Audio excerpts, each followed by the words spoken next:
Once upon a time, in a far-off land, there lived a family of trolls. One day, when they were mucking about near their shack under the bridge, they discovered a magic mirror that had been dropped on the road.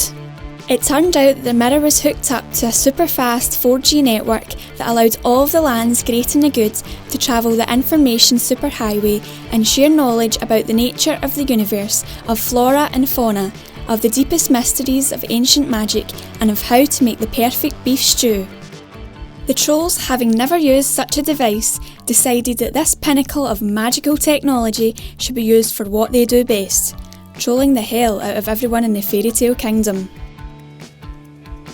One of the victims was the ravishing and radiant Princess Valerie, who had logged on to her own magic mirror to find out about the latest potions and serums for beautiful flowing locks. "Alright Val," they shrieked in voices most horrid.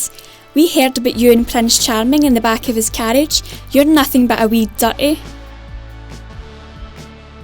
Another victim was Onthank the Wise, the greatest wizard in the land and advisor of the great King Rupert. When Onthank was asking his warlock pals about how best to make the perfect chicken curry, he faced a barrage of heinous abuse from the rotten trolls. "Alright you old ballbag, you're so old you fart dust." To Arithag, the great musician and muse living in the nation of Wood Elves, their tirade of filth focused on his feelings for Steve, his best friend. Arithag was busy asking his magic mirror about a new loot for his theatre group's upcoming production of Rent. Instead, he came across the repulsive, hideous faces of the troll family, who said to him thus, "You're gay for Steve? Well gay." All of the great and the good of the land had had enough, and took their issues to the court of King Rupert, a wise old ruler who loved his people. They beseeched him for help, demanding he bring down the full force of the king's law on the gaggle of nasty trolls. But the king, who had other things in his mind, such as the tumbling price of shares in a courier company called Allegoria, decided that some things should be best left alone. "What kind of precedent would it set?" he asked all the accusers before his throne. "Shall we prosecute all and sundry for a few foul words? A troll is as a troll does.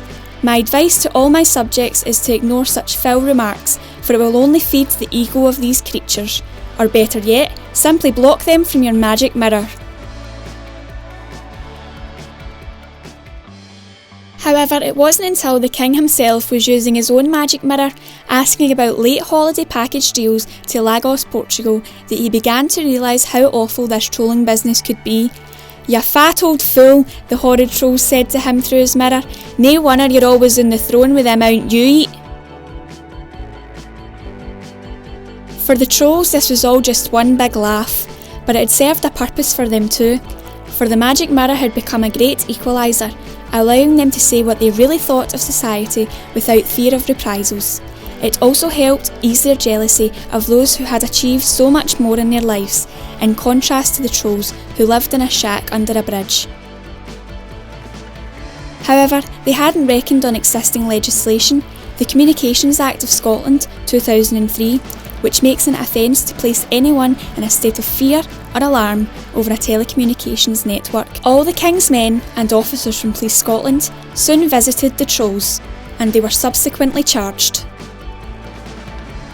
Due to the abundance of evidence against them, they pled guilty at their local sheriff court and were each hit with a community payback order, requiring them to complete 100 hours of unpaid work in the community and barring them from all forms of magic mirror for a period of 3 months. And they all lived happily ever after, except for Onthank, who underwent a botched hip operation later in the year.